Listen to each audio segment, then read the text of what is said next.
ऐसा ना सोचे कि हम नौकरी कर रहे हैं, हम संसार में, हम गृहस्थ हैं, हम आध्यात्मिक की ऊंचाई पर नहीं चढ़ सकते। नहीं, आप एक सरकारी नौकरी या आप किसानी या व्यापार करते हुए आप एक अध्यात्म की ऊंचाई में चढ़ सकते हैं। और अध्यात्म ही है जो तुम्हें इस माया के दुख सुख से ऊपर उठा सकता है। दूसरा, चाहे जितनी संपत्ति आ जाए, आप सुखी नहीं हो सकते।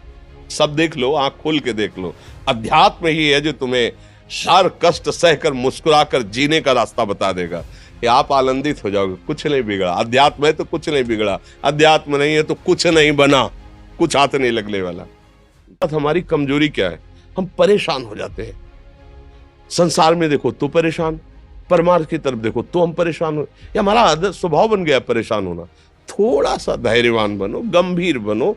कोई भारी से भारी विपत्ति में परेशानी स्वीकार करके विपत्ति से थोड़ी निकला जाता। सुलझो, ठीक है, विपत्ति आई, समस्या आई, इसका समाधान होगा। ऐसा थोड़ी कि हमें नष्ट कर देगी। अगर अभी हमारी बड़ी हानि हो जाती है, हम कल इससे बड़ा लाभ प्राप्त कर सकते हैं। हमको एकदम बिल्कुल गंभीर रहना है, इतने कमजोर नहीं बन जाना। अब वो गए तो क्या होगा, अब वो वस्तु गई तो क्या, पद गया तो क्या होगा। प्रयास किया था, ये पद मिला था, इससे बड़ा पद प्राप्त करूंगा, मैं इससे बड़ा महान बनूंगा। ठीक है, एक बार गिर गया, गलती हो गई, दंड भोगूंगा, फिर इससे ज्यादा संयम में रहूंगा। बिल्कुल मतलब एकदम फ्रेश दिमाग रखना चाहिए। और अपने लोग क्या है, जरा सी बात में एकदम पछड़ा कर लेते हैं, एकदम कमजोर हो जाते हैं। ये बिल्कुल ठीक नहीं है। हम जीवन भर की यात्रा की बात कह रहे हैं, भारी से भारी कष्ट में भी मुस्कुराना, तो हमें बल मिला है, हमें भगवान की कृपा का दर्शन हुआ है, हमें उनका दुलार दिखाई दिया है। अगर ऐसे तो भाग जाते, फिर परमार्थ में थोड़ी चलना होता है। आज जो आप सुन करके लाभ लेने की चेष्टा कर रहे हो ना, ये केवल प्रवचन नहीं है, ये जीवन है। अगर ये जिए ना होते ना तो ये इसका प्रभाव नहीं पड़ता, फिर वाणी का प्रभाव नहीं पड़ता। हम इसीलिए कहते हैं, जैसे आप लोग एकदम परेशान हो जाते हैं, जब बोलो क्या हमसे ज्यादा परेशानी होगी, दोनों किडनी खराब, दवाई लाने के लिए पैसे नहीं, पानी रखा है हम उठ के पी नहीं सकते, भीषण शरीर में कष्ट, भीषण बुखार, क्योंकि किडनी फेल, जरा में बुखार, खाने को क्या, रोटी मांग के लाओ। अगर वहां सब्जी मिलती है तो लाल मिर्च ऐसी पड़ के मिलती थी कि वो पा नहीं सकते थे। आप सोचो, पानी लाना है तो मुझे लाना है, पीना है तो मुझे पीना है। अगर मैं हारता तो कहां पहुंच जाता, क्या स्थिति होती? नहीं, मरना है, पर कदम पीछे। कोई दिन ऐसा नहीं जिस दिन सेवा ना की हो, जिस दिन सेवा ना गए हो। गुरु जी की सेवा में जाना है, पहले अपने को स्वस्थ साबित करना है, नहीं वो सेवा नहीं लेंगे। तुम बीमार हो, तुम कष्ट में हो, ऐसे उनकी दृष्टि परेशान थे, उनकी सेवा की, आके लेट गए। फिर हिम्मत की, अपनी श्री जी की सेवा की, मधुकरी नहीं गए, 3-3 4-4 दिन भोजन नहीं गए, पर सेवा नहीं छोड़ा, दिनचर्या नहीं छोड़ी। और उसका प्रधान कारण संयम, ब्रह्मचर्य, भगवत आश्रय, नाम जप, कभी हारने नहीं दिया। अभी भी थोड़ी देर बाद डायलिसिस शुरू हुआ, हारने, आपको हारे हुए नजर आ रहे हैं। शरीर में पीड़ा है, किडनी फेल है, ऐसा तो हम स्वस्थ बैठे हैं, पीड़ा है, बार बार प्यास लगती है, थोड़ा थोड़ा पानी मिलता है, लेकिन हम आनंदित हैं, हम प्रसन्न हैं। हम लड़ाई में हारे नहीं हैं, ना हारेंगे, हम जीत चुके हैं। हम अपने मालिक के भरोसे में अपना सब बात, तो वो ये हम अपनी बड़ाई नहीं बता रहे, हम आपको बता रहे समस्या। सोचो, तुम्हारे पास तो माँ है, भाई है, बहन है, परिवार है, कोई ना कोई तो है ना।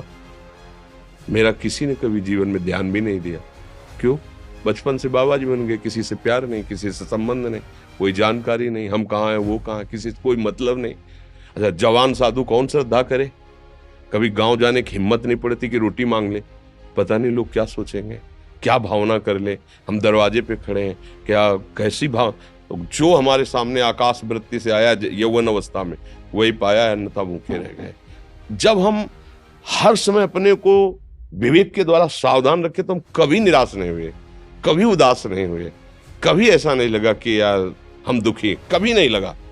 उसी का फल है कि उस सुख का संकेत मिल गया जहां दुख की निशानी भी नहीं है। वही उसी के बच्चे हो, हम सब उसी धातु से बने हुए हैं। हम इतना क्यों परेशान हो जाते हैं? हम ये देखते हैं अपने लोग, थोड़ी बात बिगड़ गई परेशान, नहीं बिगड़ी तो बिगड़ जाने की संभावना में परेशान है। आज सुख है लेकिन कल सुख छिन जाएगा तो हम आज के सुख में सुखी ना होकर कल के दुख की आने की संभावना में हम भयभीत हो। मतलब क्या हमारी सोच रह गई? हमको इतना बलवान बनना है कि सुख और दुख दोनों हमको छू न सके। भारी से भारी सुख की व्यवस्था है तो अहंकार नहीं। हर्षित होकर किसी का अपमान न करे कि हम धनी, हम पदाधिकारी, अमुक। भारी से भारी दुख आया तो हमें किसी के सहयोग की जरूरत नहीं। हम फिर अपने कदम बढ़ाएंगे, हम फिर जुड़ी हुई अपनी भावनाओं को सजाएंगे। मस्त जीवन, एकदम तुम अविनाशी के बच्चे हो। शेर का बच्चा भेड़ों के बीच में फंसकर म्यों म्यों बोल रहा है, बस अगर दहाड़ना सीख जाए तो कोई भी उसे परास्त नहीं कर सकता।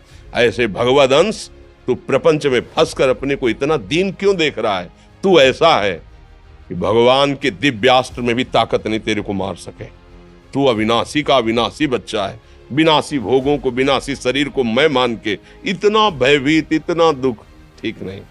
ये सबके लिए, केवल एक के लिए नहीं। आप समझो, आप लोग सोचते हैं हम गृहस्थ होकर भला ऐसी स्थिति कैसे? जनक जी सुखदेव जी के गुरु हैं और राजा हैं, महल है, रानियां हैं, नौकर है, चाकर। क्या सुखदेव जी जिनके शरीर में लंगोटी भी नहीं है, दिगंबर, परमहंस, परमहंस के गुरु हैं जनक जी जो राजा हैं। समझो आप ऐसे